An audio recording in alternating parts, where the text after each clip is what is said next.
পটুয়াখালীর রাঙ্গাবালিতে জমি বিরোধের সংবাদ সংগ্রহ করতে গিয়ে জনকণ্ঠের প্রতিনিধি আব্দুর রহিম গাজীর বিরুদ্ধে মিথ্যা মামলা দায়েরের অভিযোগ উঠেছে।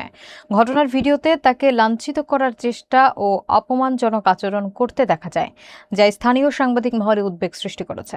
প্রিন্স মাহমুদের প্রতিবেদনে থাকছে বিস্তারিত। পটুয়াখালীর রাঙ্গাবালী উপজেলায় পারিবারিক জমি বিরোধের খবর সংগ্রহ করতে গিয়ে দৈনিক জনকণ্ঠের স্থানীয় প্রতিনিধি আব্দুর রহিম গাজীর প্রতি অবমাননাকর আচরণ এবং পরবর্তীতে তার বিরুদ্ধে মামলা দায়েরের অভিযোগ উঠেছে। বড় বাইশদিয়ার কাটাখালী এলাকায় দীর্ঘদিনের জমি সংক্রান্ত বিরোধ নিয়ে তথ্য সংগ্রহের সময় নেসার উদ্দিন পক্ষের কয়েকজন তার প্রতি ক্ষুব্ধ মনোভাব প্রদর্শন করে এবং ঘটনাস্থলে উত্তেজনা সৃষ্টি হয় বলে স্থানীয়রা জানিয়েছেন। একটি ভিডিও চিত্রে দেখা যায় কয়েকজন ব্যক্তি সাংবাদিকদের ওপর চড়াও হওয়ার চেষ্টা করছে এবং তাকে উদ্দেশ্য করে অশোভন ভাষায় গালিগালাজ করছে, যা উপস্থিতদের মধ্যে বিরূপ প্রতিক্রিয়া সৃষ্টি করে। ঘটনাটি দ্রুত সামাজিক যোগাযোগ মাধ্যমে ছড়িয়ে পড়লে স্থানীয় সাংবাদিক মহলে ব্যাপক ক্ষোভ দেখা যায়।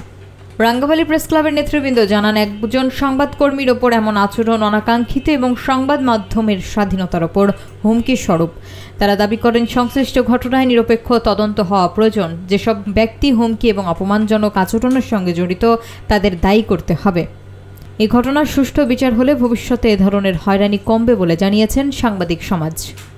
প্রেস ক্লাব আরও জানায়, সাংবাদিকের বিরুদ্ধে যে মামলা দেওয়া হয়েছে তা ভিত্তিহীন বলে মনে করা হচ্ছে এবং অবিলম্বে তা প্রত্যাহারের দাবি জানানো হয়।